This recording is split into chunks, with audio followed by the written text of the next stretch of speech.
They thought it was just a dog curled up in the snow, but when they looked closer, their world stopped. Beneath her frozen body was a baby, still breathing, barely. That one moment led to a miracle that would reunite lost sisters, rebuild a shattered family, and prove that sometimes the greatest heroes walk on four legs. This is the story of how love rose from the snow and never left. The wind howled across Silver Hollow, Montana, a remote mountain town blanketed under thick veils of snow. It was mid-January, the height of winter, when even the pines groaned under the weight of ice and snowdrifts swallowed fences whole. Visibility was poor, the snowfall came heavy and slanting, a dense curtain of white that blurred the lines between land and sky. Most townsfolk had retreated indoors, shutters drawn, fireplaces roaring. But two men were still out there, the hum of their old pickup engine cutting through the cold silence of the forest backroads. Wes Holloway gripped the steering wheel with one gloved hand, the other resting loosely by the heater vent. In his early 40s, Wes had the rugged look of a man shaped by trees and storms, a tall, broad-shouldered woodworker with a thick flannel jacket, canvas pants, dusted with sawdust, and hands that bore the permanent calluses of labor. His short, dark chestnut beard was frosted at the edges, and his storm-gray eyes, always watchful, flicked cautiously between the road and the white abyss beyond the windshield. He lived alone in a cabin tucked deep into the woods, his life quiet, but rooted in purpose. People said he spoke little, but acted with the steadiness of stone. Beside him sat Clayton Reeves, just shy of 40, leaner in build, but no less hardened by life. His sun-worn skin and the ginger-trimmed stubble around his jaw gave him a gently aged look, like a man who had smiled too much once and hadn't in years. His hazel eyes, sharp and searching, hinted at grief not yet processed. A former literature professor who now ran the town's used bookstore, Clayton had retreated to Silver Hollow after losing his wife to cancer 5 winters ago. Books became his solace, and more recently he had taken to volunteering, delivering wood to elderly households in the valley with Wes every week. They had just dropped off their last load, cordwood stacked for an old widow by the name of Mrs. Darby, and were heading back down the forest road when the headlights caught something on the snow-covered shoulder. A lump. No movement, no color. Wes slowed. "You see that?" Clayton leaned forward, squinting. "Could be a rock, or an animal." The truck hissed to a stop, tires crunching over the compacted ice. Both men stepped out into the cutting cold, snow instantly peppering their coats and hair.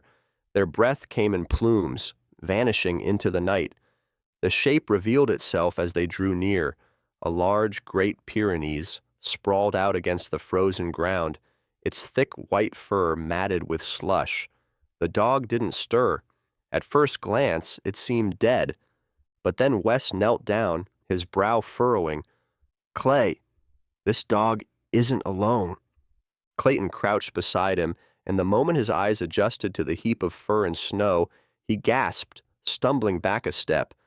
There, nestled beneath the dog's massive body, was a baby, a tiny, fragile figure in a soaked blue snowsuit.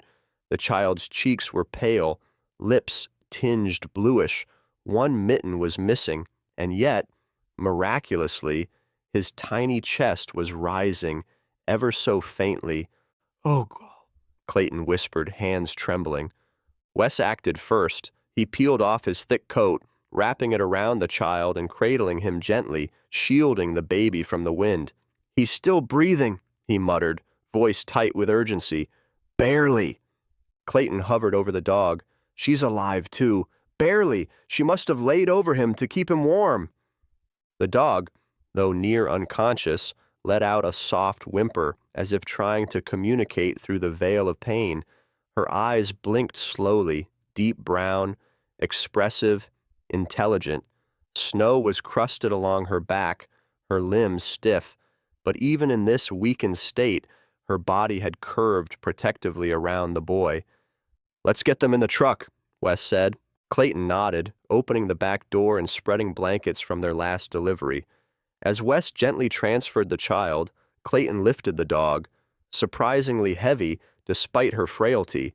She didn't resist, only let out a long, shuddering sigh. Inside the truck, the heater blasted as the two men drove straight for town, every second pressing against their nerves like ice. Clayton's hand hovered over his phone, dialing the emergency line. The operator's voice cut through the static. "Silver Hollow Medical, what's your emergency?" "We've got a baby, looks to be around a year old, severely hypothermic, found under a dog in a snowbank, both alive. Barely. We're alerting the ER. ETA? 15 minutes tops. Drive safe. We'll be ready." As Clayton hung up, his hand trembled again, not from the cold, but from the folded letter in his coat pocket. He'd received it that morning, slipped through the mail slot with no return address, just one sentence written in delicate slanted ink: "Meet me where the snow begins to fall." No name.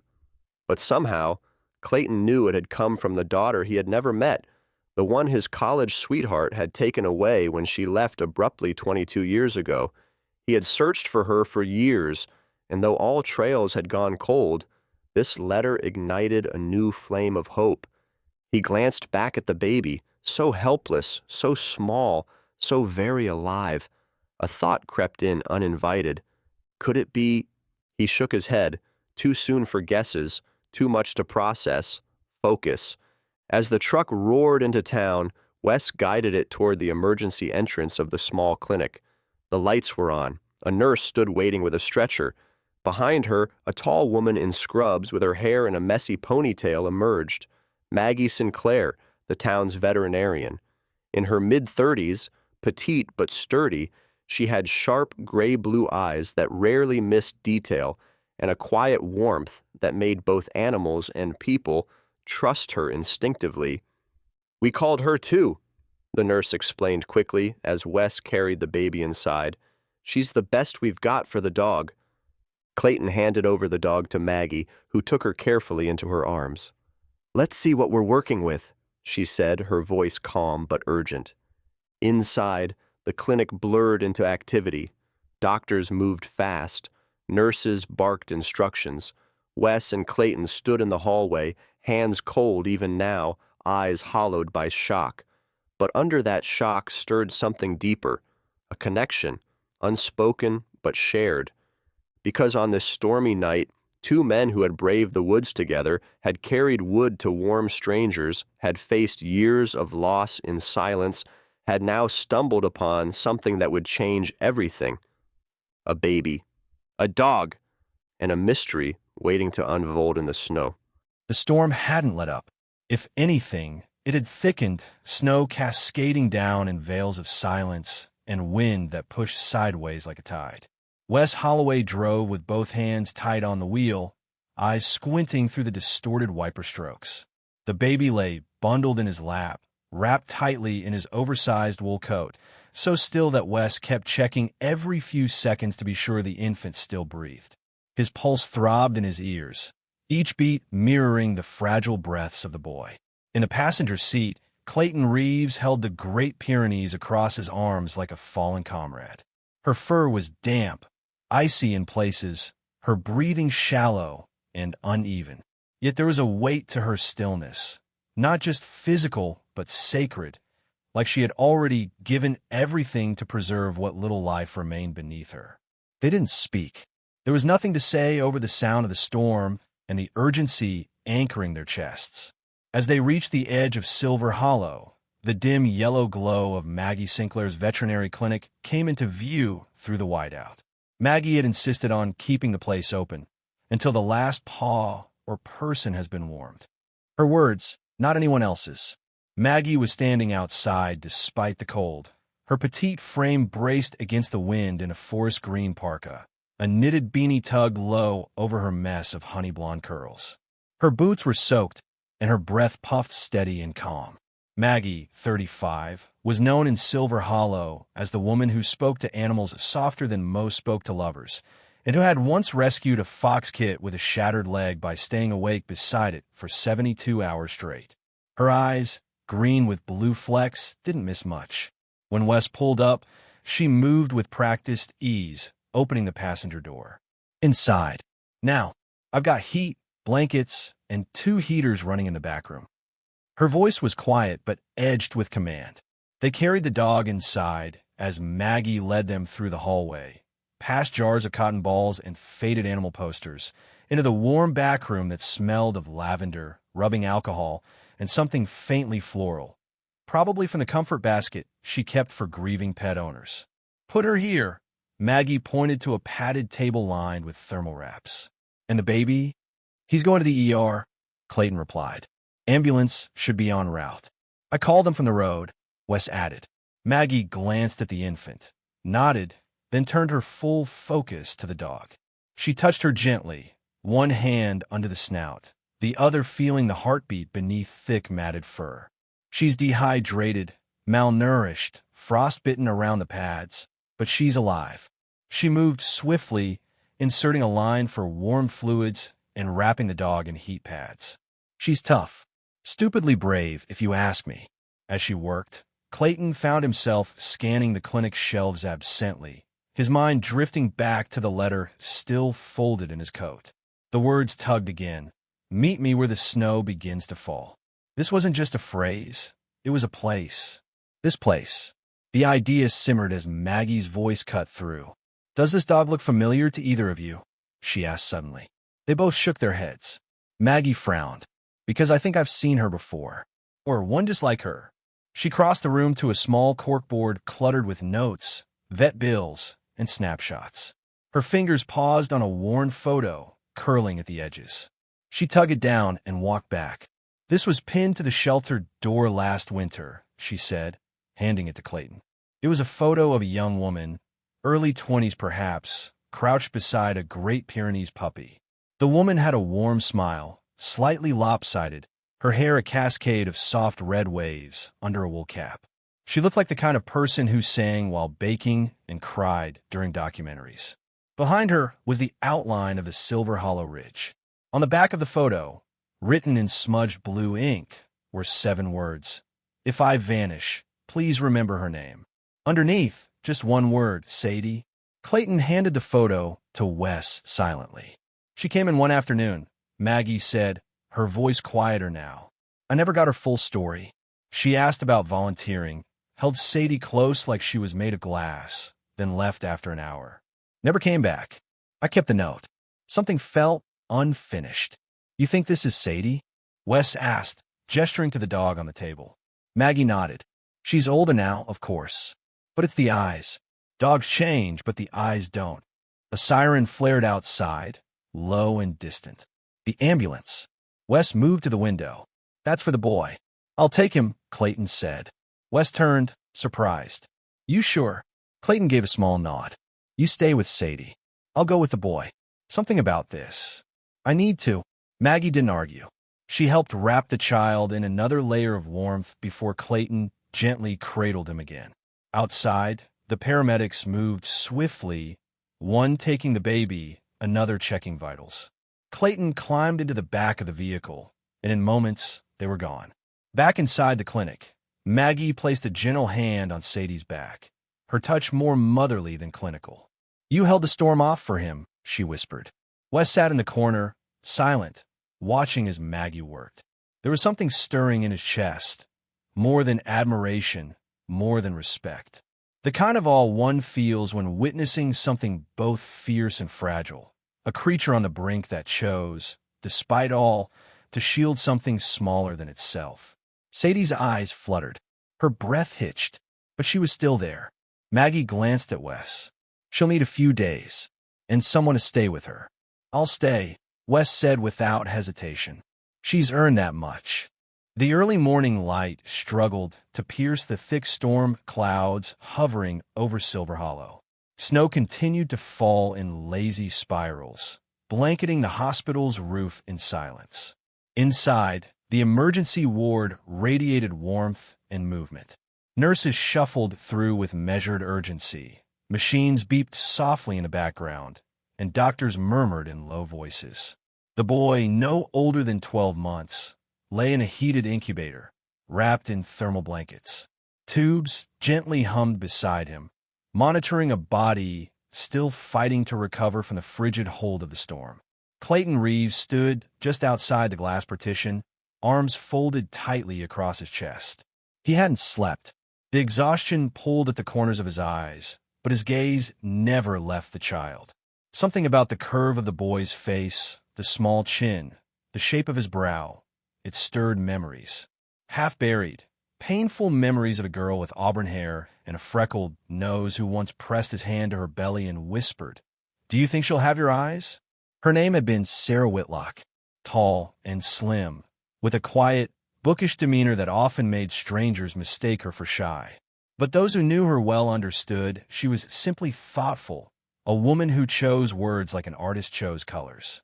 She was warm, generous, yet haunted by a childhood marked by foster homes and long nights spent trying not to be a burden. They had fallen in love in college, two readers who found more in each other than words on a page. But one day, during the spring of their final year, she left without warning. No letter, no call. Gone. Clayton exhaled, slow and tight. What if this boy, what if he's her child? A quiet voice behind him interrupted his thoughts. He's stable now. Body temperature's rising. No signs of frostbite on his extremities. A miracle, considering. Clayton turned. The voice belonged to Dr. Eloise Harlan, the lead pediatrician at Silver Hollow General. In her mid-50s, Dr. Harlan was an unshakable presence in town. A tall woman with dark gray hair pulled into a neat bun, stern hazel eyes, and a voice that could command silence in an instant. Though she seldom smiled, her dedication to her patients made her deeply respected. Her white coat bore faint coffee stains and an embroidered name tag, the corners frayed from years of use. "We'll keep him under observation for at least 48 hours, she added, tapping lightly on the chart. "Do we have anything on identification?" Clayton shook his head. "Nothing. No documents. No name. We need to call him something," Dr. Harlan said, her tone softer now. "Just for the records." Clayton hesitated. "Finn," he said finally. "Let's call him Finn." The name seemed to settle into the room like a blanket, gentle and real. In another corner of town, at the veterinary clinic, Wes sat in silence as Sadie, the Great Pyrenees, lay curled on the heated bedding, her chest rising in deeper rhythms now. Her fur had been washed and brushed, revealing old scars hidden beneath the fluff. Maggie Sinclair knelt beside her, whispering softly as she checked her vitals. "I think she knows," Maggie murmured. "She's waiting for someone." Wes glanced over. "The girl in the picture?" Maggie nodded, her fingers gently brushing behind Sadie's ears. "Or someone else. But she's tied to this somehow." Then she paused, eyes narrowing as she examined the worn edges of the baby's coat, now draped across a chair. She picked it up, smoothing the faded fabric, her fingers tracing something sewn into the inside hem. "Wes," she said, voice low, "there's something here." She turned the coat toward him. Sewn into the lining, in small, careful script, were the words, "To my boy LF love, Sarah." Wes leaned forward. "LF. Could that be the boy's initials?" "Likely," Maggie said. "And Sarah. Could that be Clayton's Sarah?" Wes stood up, heart thudding. He needs to see this. Back at the hospital, Clayton sat beside Finn's bedside, watching the boy's fingers twitch slightly in sleep. A nurse entered, smiling gently as she approached. "You've got visitors," she said. "One of them said she's got something you need to see." Maggie and Wes stepped into the room. Maggie held the tiny coat carefully, as if it were a sacred relic. She handed it to Clayton without a word. He turned it over in his hands, then froze. His fingers trembled as he read the names stitched inside. "Sarah," he whispered. His knees weakened, and he sank into the nearest chair. Wes spoke quietly. "It could be your child, Clayton. LF, maybe Liam, Lucas, something else. You said she was pregnant when she left." Clayton nodded slowly, eyes glassy. "She'd be what, 40 now? This child's not even 2. Could be a second child. Or he's her son. And something happened," Maggie said gently. "Something recent." Clayton stood, the coat still clutched in his hands. "I have to find her. She may not want to be found," Wes cautioned. "I know," Clayton replied. "But if she's out there alone, in this storm? Wes nodded. We'll start looking. That night, Maggie sat alone in her clinic, Sadie sleeping soundly behind her. She opened an old filing drawer and pulled out the envelope left with the photo the year before. She had never opened it. It wasn't addressed to anyone, just left taped behind the snapshot. Curiosity gnawed at her now. Inside was a single sheet of lined paper, folded neatly, written in careful handwriting. If I disappear, don't look for me. Just protect her. Her name is Sadie. She'll know what to do. Below it, scribbled faintly in the bottom corner, was something she had missed before. Liam Francis Whitlock, born January 2nd. The storm had softened by morning, but the world remained cloaked in white silence. Trees around Silver Hollow bent under the weight of the snowfall, and the frozen lakes mirrored the gray sky like cracked glass.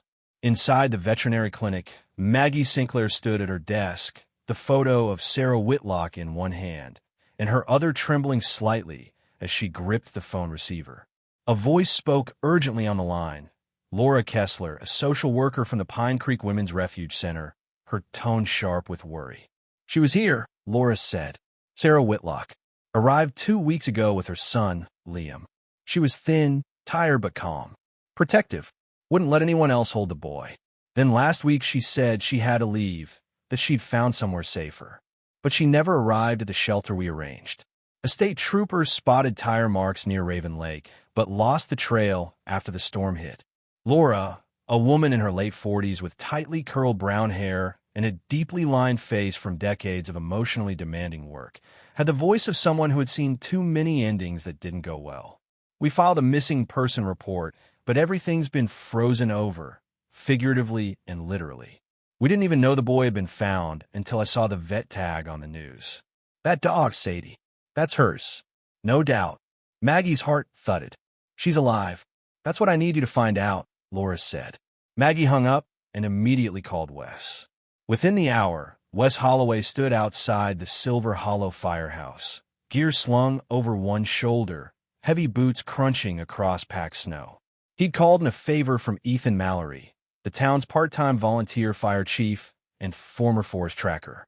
Ethan was in his early 50s, broad-shouldered with a square face, salt and pepper hair, and a limp in his left leg, a souvenir from a mountain rescue 10 winters ago.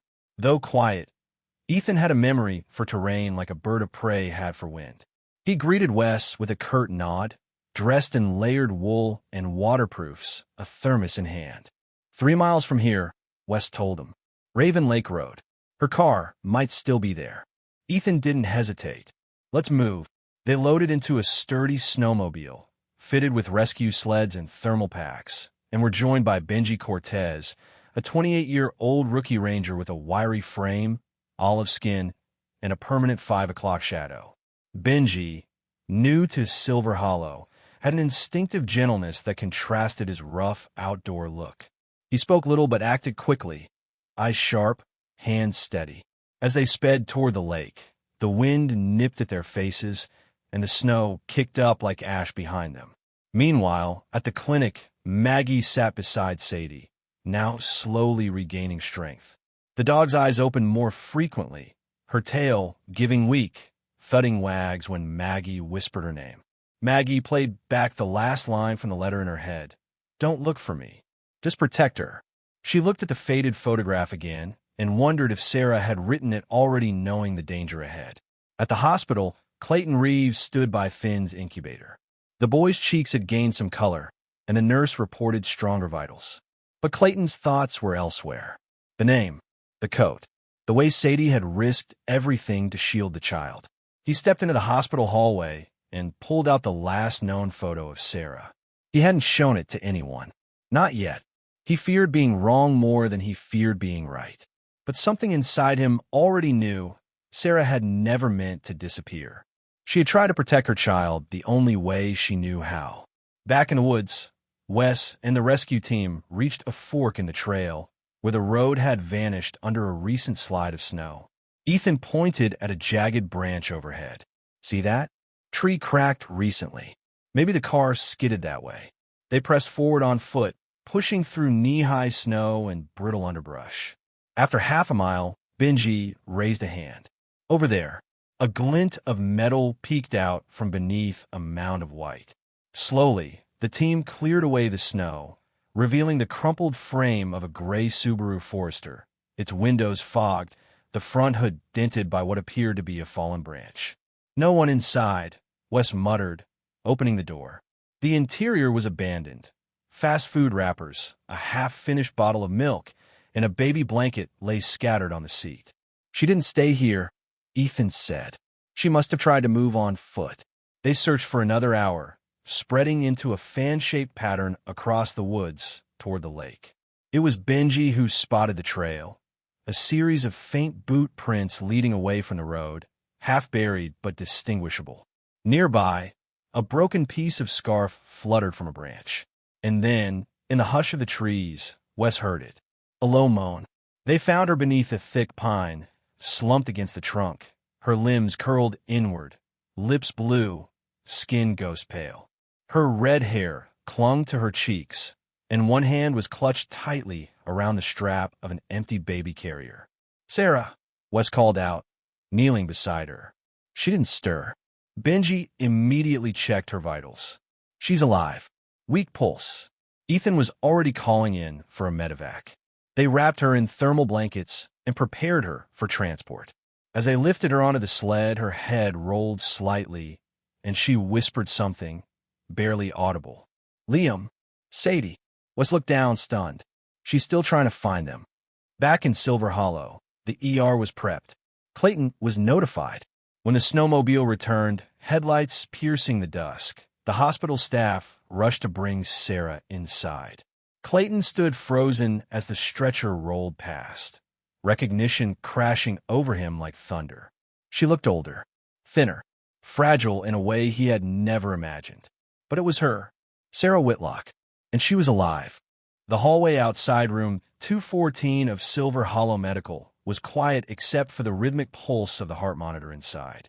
Clayton Reeves stood just beyond the threshold, fingers clenched around the frame of the door. The room smelled of antiseptic and lavender from a nearby humidifier. Sarah Whitlock lay in the bed, pale but breathing, her auburn hair still tangled and damp from melted snow, her cheek resting lightly against the starched pillow. Her features were gaunt, her skin almost translucent, but unmistakably hers after all these years. The nurse stepped back after checking her vitals and nodded at Clayton. "You can go in now." He moved slowly, as if his presence might disturb some fragile balance. He stopped at her bedside and sat in the visitor chair, swallowing the lump in his throat. Her hands, half tucked under the blanket, were raw and red from exposure, and around her right wrist was still fastened a worn cloth bracelet with faded letters, FINN. Her fingers twitched. Her eyelids fluttered. Clayton leaned in, voice soft. "Sarah?" Her eyes opened slowly, hazel but dulled with fatigue. She blinked, and for a second confusion clouded her expression. Then recognition bloomed slowly across her face like dawn on winter soil. "Clayton." Her voice was hoarse, threadbare. "I'm here," he said, fighting to steady his breath. "You're safe." Sarah's lips trembled, not from cold, but from memory. "Is he as Finn?" "He's alive. He's strong. And waiting for you." Tears spilled down her cheeks. She turned her face toward the ceiling, the weight of survival crashing against the banks of her heart. Outside the room, Maggie Sinclair stood silently beside Wes, her hands clasped behind her back, her green-blue eyes fixed on the woman inside. It wasn't just relief on her face, it was recognition, and something deeper, something that made her heart race and her breath catch. She pulled out the worn photo from her coat pocket and looked at the woman again. It was her, the same slanted smile, the same eyes, the same tilt of her jaw. Wes noticed the way Maggie stared. "You okay?" Maggie blinked, then nodded slowly. "That's her. From the photo. The girl who left Sadie." Wes frowned. "You're sure?" "She's not just the girl from the photo," Maggie whispered. She's my sister." Wes froze. Maggie took a shaky breath. "When I was a child, my father had another family. A daughter from his first marriage. He never talked about her. Just said she moved away with her mother after the divorce. I found a letter once when I was 16. It had her name, Sarah Whitlock. I searched for years. Nothing. And then last year, I thought maybe the girl with Sadie was her. But I wasn't sure.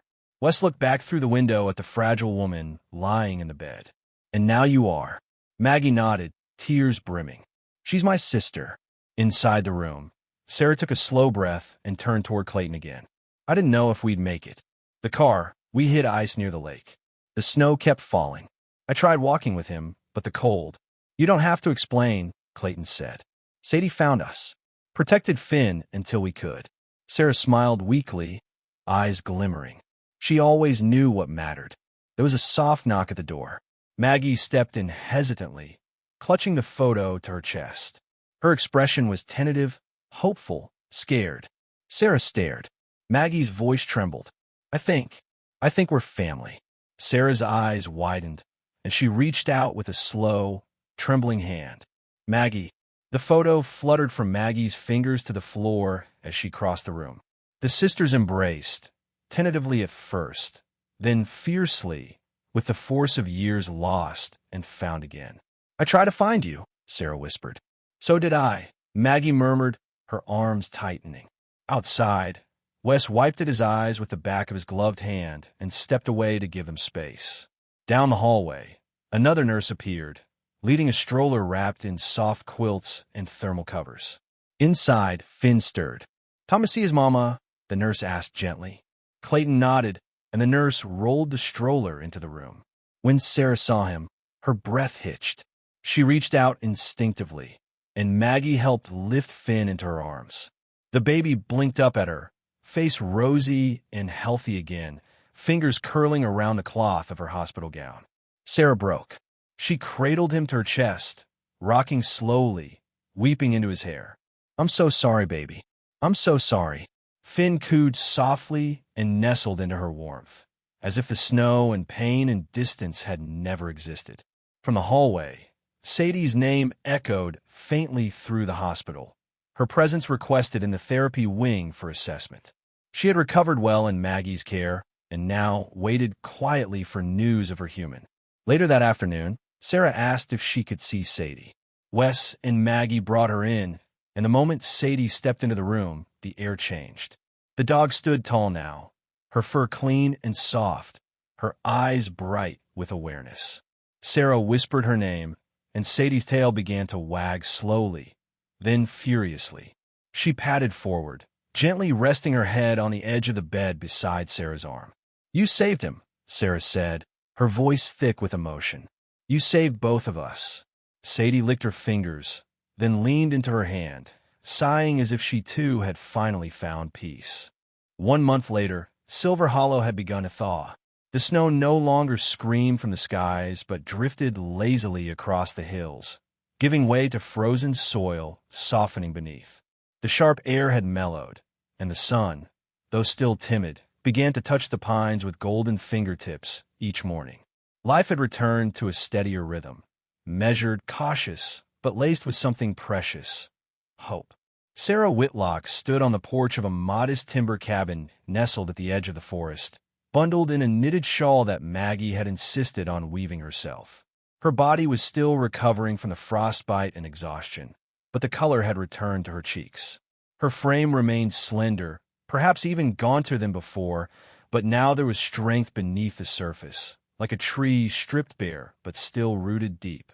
Finn sat bundled in her arms, 1 year old, and filled with laughter that came like sunlight through glass. He had bounced back fast, surprisingly so, his giggles now echoing through the halls of their new home. He was curious and quiet, with wide brown eyes and soft curls that had grown fuller with every passing week. And beside them, always, was Sadie, now named Atlas by Sarah. The dog walked slower than she once had, but carried herself with renewed pride, her thick white coat brushed daily by Maggie, and her amber eyes watchful, deeply knowing. Atlas was more than a pet. She was family, a protector, a sentinel who had once defied death to shield child. Sarah chose the name for her deliberately. Atlas, the one who held up the sky. Inside, Maggie Sinclair moved about the kitchen, her sleeves rolled up and cheeks flushed from the warmth of the fire. Her apron was dotted with flour, and her hair, usually tied back, hung in loose, relaxed curls today. She had changed too. Her solitude cracked open by the presence of a sister and a nephew she never thought she'd find. The walls of her home, once filled only with the rustle of papers and the quiet hush of animals, now brimmed with laughter and footsteps. "Soup's almost ready," she called out. "Smells like heaven," Sarah replied, stepping inside. They had made the cabin their shared space. Maggie's old home with new rooms, renovated over the past month with the help of Wes and Clayton. The scent of cedar lingered in every plank, and the windows opened to the clearing beyond, where a fence had been built around a small, enclosed sanctuary. That enclosure was part of a new dream. Clayton Reeves, always precise with his tools and slow to speak, had been the first to propose the idea. "A place for dogs like Atlas," he'd said simply. "For children who need quiet. For stories that deserve new endings." Clayton, now clean-shaven and less shadowed around the eyes, had changed too. Though he still lived above his bookstore, he spent more time here than in town. It was clear to everyone that something had stitched him permanently to this family. Not just to Finn, but to Sarah. There was history in his smile now, softened by forgiveness and time. Wes Holloway had donated lumber from his own supply and showed up daily, hammer in hand, his flannel shirts perpetually dusted with sawdust. Tall, quiet, and strong, Wes had always been a man of action. But now, around Sarah and Maggie, he had begun to laugh more, his silence turning into steady conversation. He rarely said much to baby Finn, but every morning the boy reached out to tug Wes's beard with delight, and Wes let him. Every time. On a crisp Saturday morning, the family gathered at the edge of the forest clearing. A sign had been erected above the arch of the sanctuary gate. "The Hollow Haven." Below it, a smaller hand-carved plaque read, "Where snow once buried us, love now shelters all."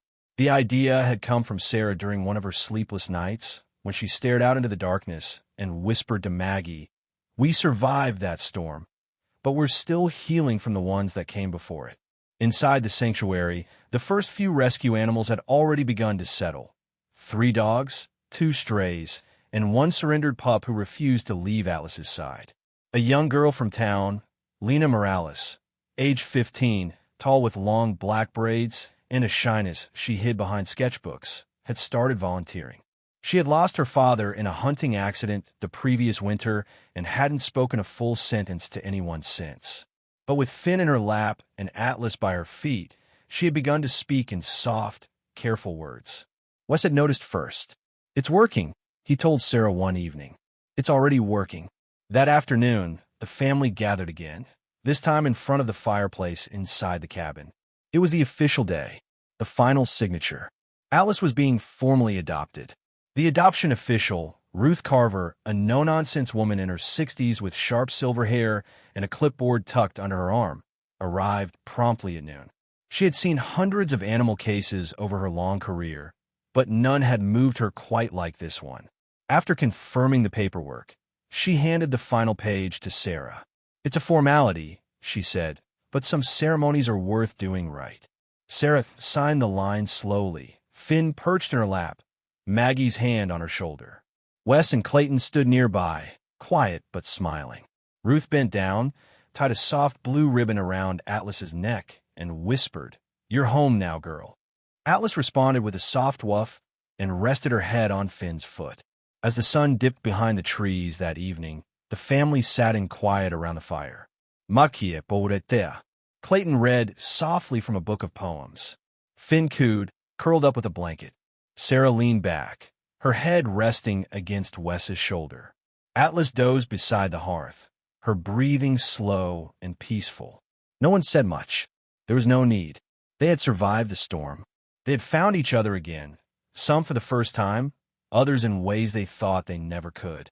What had once been fractured had grown into something whole, something steady, a home.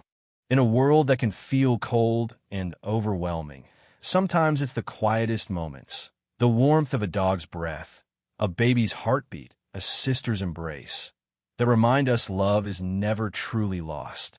It may be buried under snow, silence, or time, but with faith, it finds its way back.